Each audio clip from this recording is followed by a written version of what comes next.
Good morning, or depending when you're watching this, good afternoon, good evening, or good night. My name's Ross, and as always told out of Voice of Radio, and we've pretty much reached the end of the year here in 2022. So it is time to have a look at the Pokémon TCG Awards 2022. And I've done this since 2017, but I'm looking on my channel now and I can't find 2018, and that makes me really sad. But I have done 17, 19, 20, and 21. I will, of course, link them in the description. So, actually, I should say, I did tweet out a couple of polls for this. I'm not blindly following the polls, but I did want to get some opinions. So shout out to everyone who gave their opinions or voted in the polls. You guys are awesome, and I really appreciate it. So let's start off nice and negative, and let's say the worst Pokemon TCG card of the year is the Unpheasant from Pokemon Go. It's not a good card, ladies and gentlemen, which you could probably guess by the fact that I just awarded it my worst card of the year. Generally speaking, the worst card of the year is going to be a Stage 2, because you've got to go through all that effort to actually evolve it up. And here, it's not the best winner we've ever had for this award. But I did have a look through all of the Stage 2s and all the other cards as well, just in case I missed something. And basically, you're going to go through all of that effort to get evolved up, and what are you going to get out of it? Nothing good. Single energy 30. Hey, 2 energy, flip 4 coins, 70 for each head. Sounds good, right? No. Because if you flip 3 heads, you're not even getting a Pokemon V. You need to flip 4 heads to get a KO on a Pokemon V. After evolving up into a Stage 2, nah, mate, not doing it. The worst Pokemon V of the year goes to the Lugia V that came around in Astral Radiance. There were a few here that I think were up for grabs, so to speak. But this one, you're never doing enough damage. Oh, 3 energy, 120, nobody cares. 2 energy, 50 damage, discard a single special energy. Yeah, no. I'm sorry, for 3 energy, 120 here is what really sealed it for me. Worst Pokemon V Max, this one was awkward. I gave it to Mimikyu, but there were only like 8 Pokemon V Maxes that were released this year. So, yeah. I gave it to Mimikyu, but I'm going to be honest with you, this one was one of the harder categories to actually judge. There's nothing egregiously bad about Mimikyu. There's just nothing particularly good about it. Yeah, you can place 13 damage counters if you play Ace Roller's Premonition. Who's doing that? 2 energy, 120, discard a random card. Can be alright for disruption. But no, I feel pretty good that this one is probably the worst of them. And the worst Pokemon VSTAR I do feel pretty good about. We are talking about the unknown VSTAR from Silver Tempest. And not everyone might agree with me, that's absolutely fine.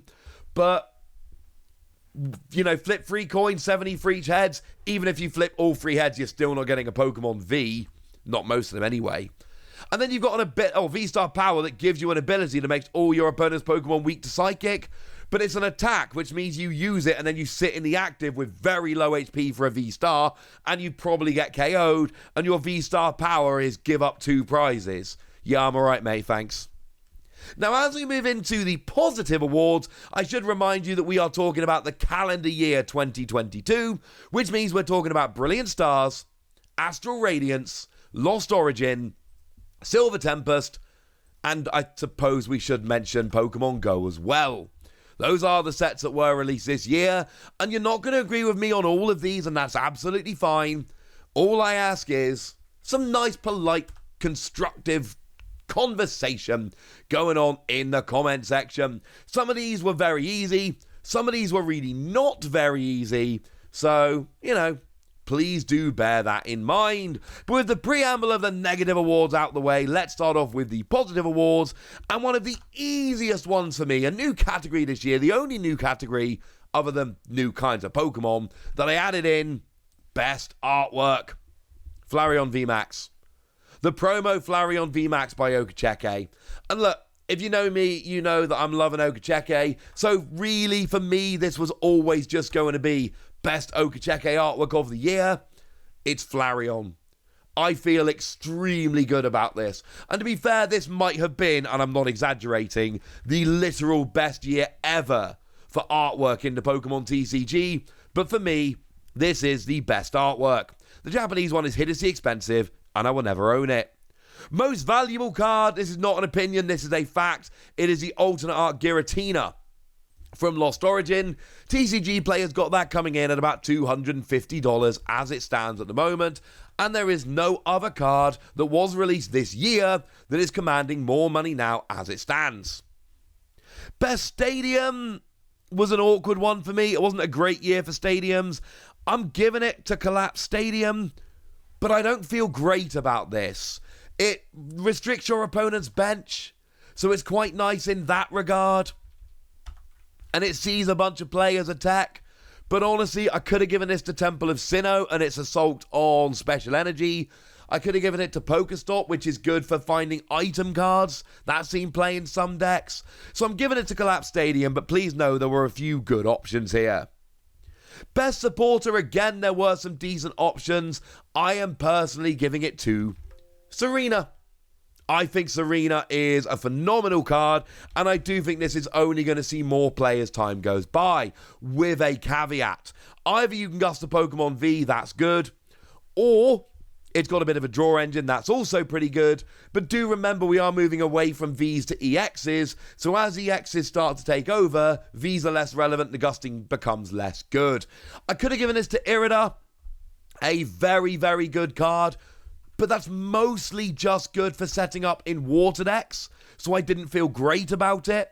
And similarly, I could have given it to Roxanne as a comeback card, but the fact that that's largely just used as a kind of a one-off in some decks, I didn't think I wanted to put that at number one. So I'm putting Serena, but I am also acknowledging that there are some other big choices you could have gone for. Best Pokemon tool, however, is Choice Belt. I'm not saying it's the only tool that was released in the calendar year 2022, but I am telling you that there's no real strong counter-argument here. Does extra damage to Pokemon Vs, sees an absurd amount of play in an absurd amount of decks. I feel overwhelmingly confident that there is no good option here. It's Choice Belt. Now, best item I am giving to Ultra Ball, but it really depends whether you want to include reprints or not. Because Ultra Ball is just a staple in like almost every deck. Discard 2 cards from your hand, go and get a Pokemon, any description. It's amazing. If we don't want to go reprints, I think I've got to give it to Mirage Gate. If you've got 7 cards in the Lost Zone, find 2 basic energy of different types, attach them to your Pokemon in any way that you like. Phenomenal card, brilliant card, crazy good card, good in a whole bunch of decks. A really well, interestingly designed card as well. So it really depends where you're going. Ultra Ball has clearly seen the most play, but it is a reprint, so if you want to give it to Mirage Gate, I'm not going to be terribly upset.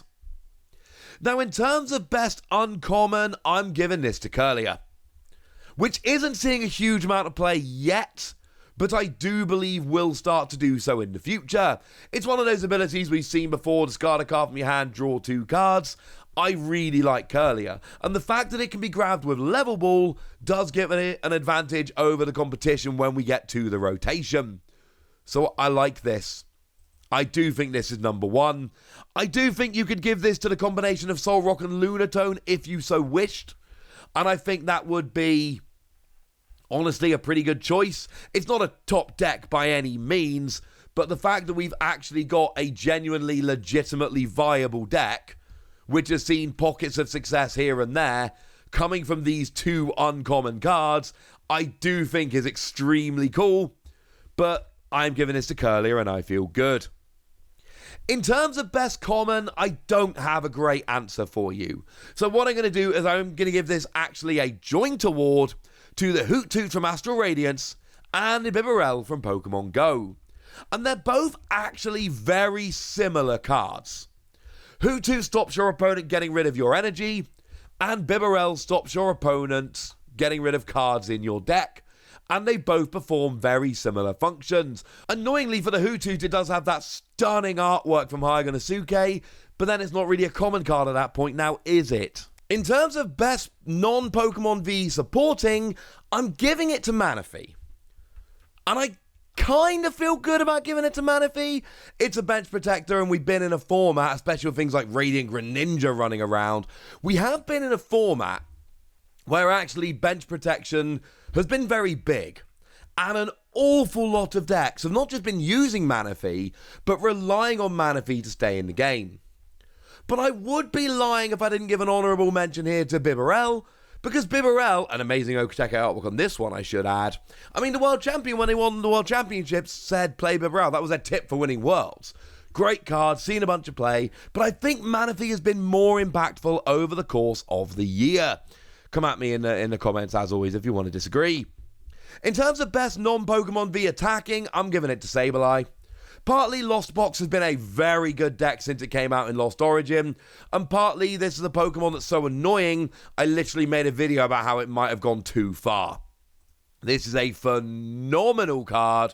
I don't like the card on a personal level, but I do understand what a ridiculous attacker it can be. There are a bunch of other options you could have gone for here. This was not a hugely strong category, but I feel good going for Sableye. Best Pokemon V, it's Luminion.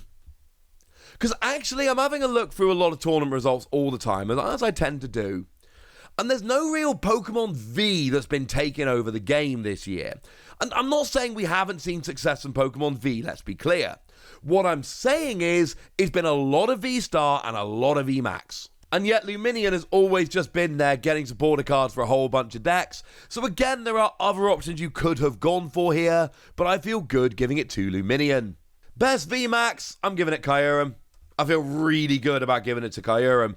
Again, we got to point out there's like 8 released this year, so there's not exactly a huge amount of competition. But of the ones that were released this year, the only one that has seen consistent play and success for prolonged periods is Kyurem. It made water decks better.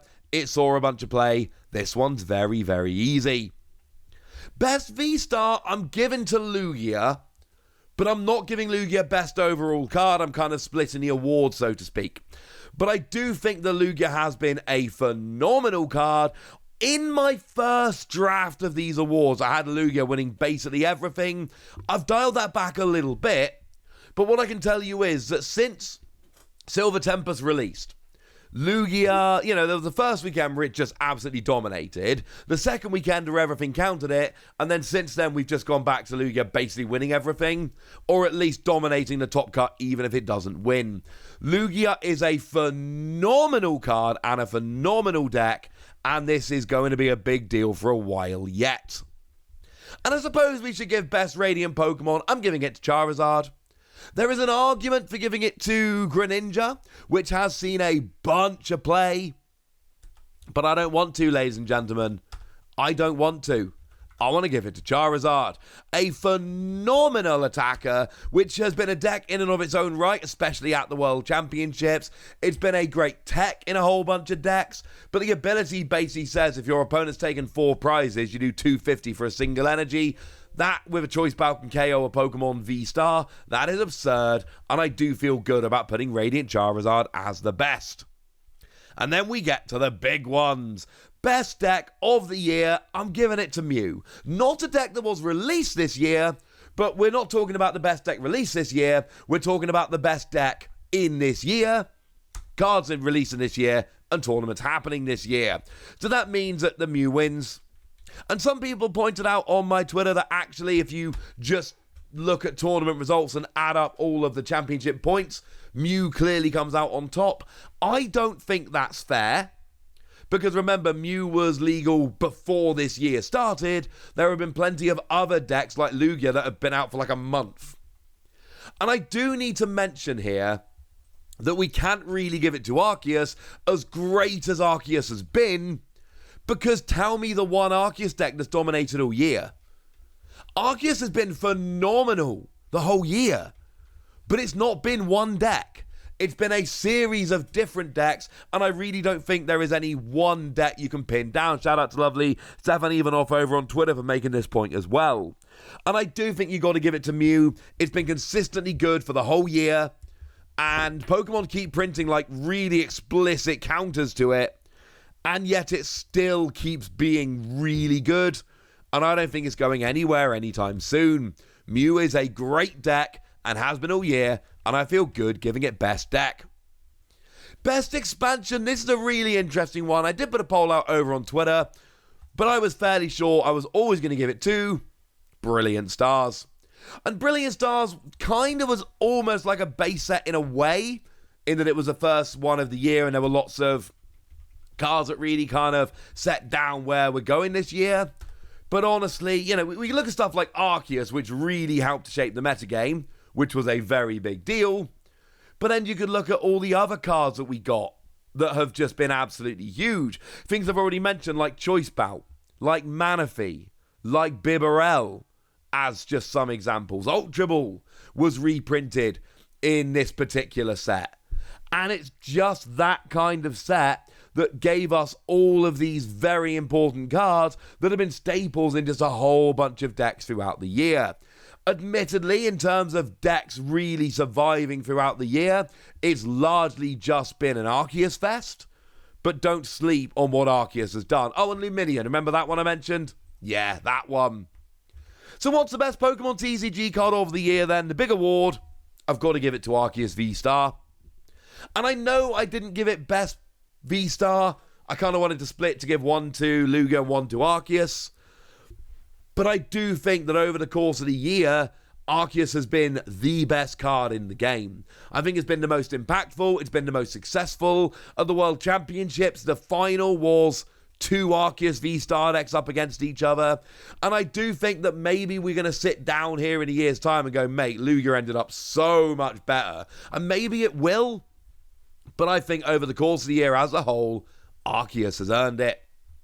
And I know you're not all going to agree with everything. I know some of these you're probably yelling at me that you think I got wrong. Well, good news, ladies and gentlemen.